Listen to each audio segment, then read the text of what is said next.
सबसे बड़ी जरूरत है रऊफ कि फौज जुडिशरी के मामले में 2 कदम पीछे जाए। देखें अभी अब एक खौफनाक एक मंजरनामा बन रहा है। आपने देखा जो ट्रिब्यूनल्स का इशू बना, ट्रिब्यूनल्स जो पंजाब वाले 8 ट्रिब्यूनल्स हैं, इनके फैसले इस मुल्क का सियासी मंजरनामा टोटली चेंज कर सकते हैं। और उसके ऊपर जो स्टैंड ऑफ हुआ, सुप्रीम कोर्ट ने भी भेज दिया चीफ इलेक्शन कमिश्नर को, आप जाके नए चीफ जस्टिस से मिले। वो उनसे मिले, वो आलिया नीलम बीबी, उन्होंने भी इनकार कर दिया कि वही ट्रिब्यूनल्स रहेंगे। अब वही ट्रिब्यूनल्स का मामला दोबारा सुप्रीम कोर्ट में आएगा। अब और दूसरा जो इनका वो 15 दिन वाला फैसला है, उसमें 3 दिन रह गए हैं इलेक्शन कमीशन को नोटिफिकेशंस और वो करने के लिए। अब अगर इलेक्शन कमीशन उस पर स्टैंड लेता है और कोर्ट की बात नहीं मानता, फिर देखना होगा कि सुप्रीम कोर्ट क्या करती है, क्या वो कंटेम्प्ट लगाती है, क्या वो नहीं लगाती। और अगर ये स्टैंड ऑफ होता है, अगर वो ट्रिब्यूनल्स अल्टीमेटली अपना काम करते हैं और सुप्रीम कोर्ट कहती है कि नहीं यही ट्रिब्यूनल्स काम करेंगे और चीफ जस्टिस का वर्ड हतमी फैसला होगा, तो वो फिर पूरा पॉलिटिकल स्ट्रक्चर थ्रेटन होता है। वो अगर पूरा से पॉलिटिकल स्ट्रक्चर थ्रेटन होता है तो उसका मतलब है कि जो ख्वाहिश है इस वक्त रियासत की और गवर्नमेंट की, वो बिल्कुल खतरे में पड़ सकती है, पूरा निज़ाम उल्टा हो सकता है। इसलिए ये बड़े ही हम खतरनाक जगह पे खड़े हुए हैं। ये जो ट्रिब्यूनल्स वाला मामला है सर, चलो ये तो आपने बता दिया कि एस्टेब्लिशमेंट क्या करे। इमरान खान साहब क्या एक कदम वो पीछे जाएं सर?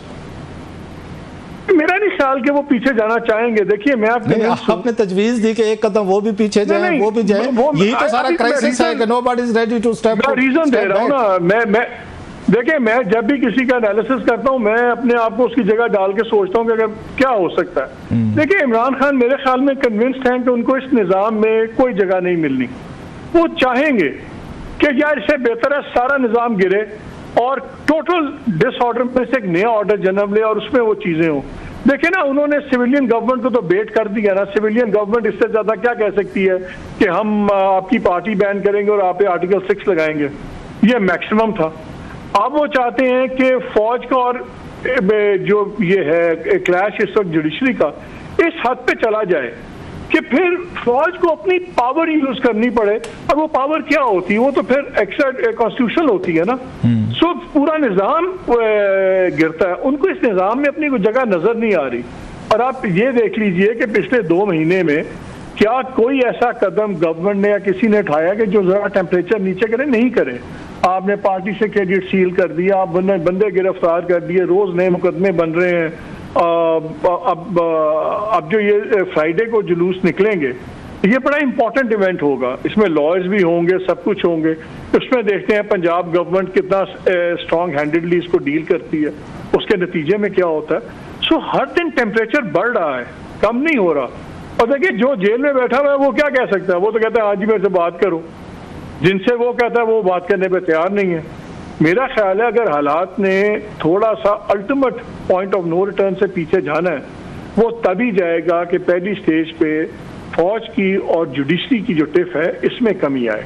अगर ये कमी नहीं आती, यकीन मानिए इस वक्त तीन पावर सेंटर्स रेलिवेंट हैं। एक इमरान है, एक फौज की टॉप क़यादत है और तीसरी सुप्रीम कोर्ट है। मैंने चीफ जस्टिस का नाम इसलिए नहीं लिया कि 8-5 के फैसले मतलब हुकूमत को सर, मतलब इसमें शहबाज शरीफ साहब राइट ऑफ हो गए, कैबिनेट हो गई, पार्लियामेंट होगी, वो कहीं मैटर नहीं करते। जो लोगों की जैसी तैसी है, 2 नंबर है, 10 नंबर है, जेन्युइन है, व्हाटएवर जो भी है, रिप्रेजेंटेशन तो है। आपने तो बिल्कुल उसको उड़ा दिया है कि वो तो एग्जिस्ट ही नहीं करते सर। बिकॉज उनके पास अगर उनका काउंटरिंग वजन होता तो सारा बोझ तो फिर अस्करी क़यादत पे ना पड़ता ना। इन्होंने तो आउटसोर्स कर दिया। इनको पता है कि इनसे नहीं इमरान खान। मतलब ये कि मैं सॉरी आपकी बात करूं, मतलब ये कि शहबाज शरीफ साहब जो है ना, वो इतने इफेक्टिव प्राइम मिनिस्टर साबित नहीं हो जो सारे लोग कहते थे कि शहबाज शरीफ साहब आएंगे और चीज़ें ठीक कर लेंगे। स्ट्रिक्ट एडमिनिस्ट्रेटर, स्ट्रिक्ट फैसले लेने की उनमें कैपेसिटी नहीं है। और वो कहते मियाँ नवाज शरीफ साहब जैसे चाहते थे उसमें थे, टक्कर मार देते थे मियाँ साहब। तो ये टक्कर, अब आप जैसा बंदा जो है जो इतना करीब से सबको जानते, वो कहते हैं एग्जिस्ट नहीं करती हुकूमत। तो ये तो फिर शहबाज शरीफ साहब की हुकूमत की फेलियर है कि वो चीज़ों को कंट्रोल नहीं कर पा रहे। कि आप भी उनको किसी उस स्कीम ऑफ थिंग्स में नहीं समझते कि ये कोई डिसीजन मेकर है, कोई हुकूमत है, कोई एग्जीक्यूटिव है, कोई बॉस है। तो मतलब शहबाज शरीफ साहब नाकाम हुए हैं फिर। रऊफ, इस वक्त एडमिनिस्ट्रेटिव इश्यूज की बात नहीं है, इस वक्त गवर्नेंस की बात नहीं है, इस वक्त पावर फॉर्मूला की बात है। सर उसी की बात कर रहा हूं। पावर फॉर्मूला वाला उनका वजन ही नहीं है। आप शहबाज शरीफ को छोड़ें, आपने नवाज शरीफ साहब का कोई लफ्ज सुना आपने पिछले 1.5-2 माह में? कहीं खामोशी के सिवा। निकाल मरियम नवाज साहिबा ने तो बहुत बोली हैं सर, मरियम नवाज साहिबा तो बहुत सख्त बोली हैं 2-3 दिन पहले। वो क्यों बोली है? वो इसलिए बोली है कि 8-5 के फैसले का फिक्र नहीं है किसी को। 8-5 के फैसले से क्या हो गया, चले और मेंबर आ जाएंगे, वो और शोर डाल लें पी के, उससे पावर इक्वेशन डिस्टर्ब नहीं होती। पावर डिस्टर्ब होती है ट्रिब्यूनल्स अगर ये चले, और ट्रिब्यूनल्स ने अगर फैसले किए तो इन सबकी सीटों का नहीं पता आपको कि फ्यूचर में क्या होगा, मियाँ साहब की सीट का क्या होगा, मरियम का क्या होगा, बाकियों का क्या होगा। उनको फिक्र ये है कि सुप्रीम कोर्ट ने अगर ट्रिब्यूनल्स वाला फैसला इम्पोज कर दिया और इलेक्शन कमीशन जो भी रेजिस्ट कर रहा है, और अगर उसको उन्होंने इलेक्शन कमीशन को भी रगड़ दिया, तो फिर क्या होगा? पूरी पावर स्ट्रक्चर चेंज हो जाती है रऊफ। इस वक्त पूरा पावर स्ट्रक्चर को जो थ्रेट है वो इमरान खान से नहीं है, वो किसी और से नहीं है, वो उनको इन 9 ट्रिब्यूनल से है।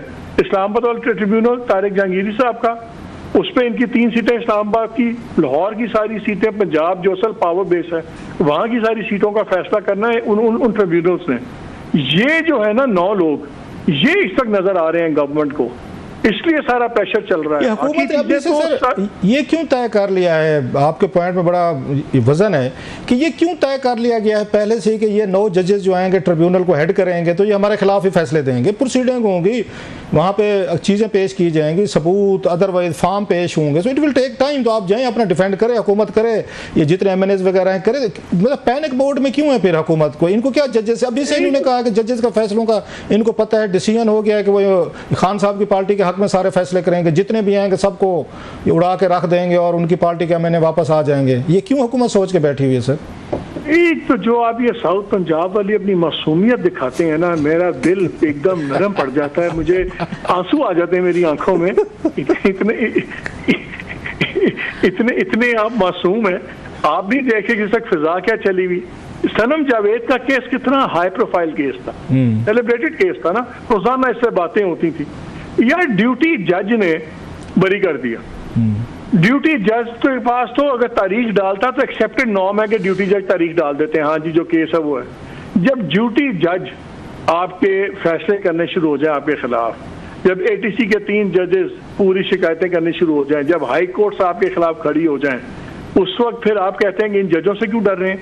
ये जो 8 जजेस लगे हुए हैं रऊफ, ये बड़े पावरफुल जजेस लगाए गए हैं। ये मैं किसी से हाई कोर्ट के कुछ लोगों से बात कर रहा था जो बहुत ज़्यादा कनेक्टेड है, who know the judicial scene.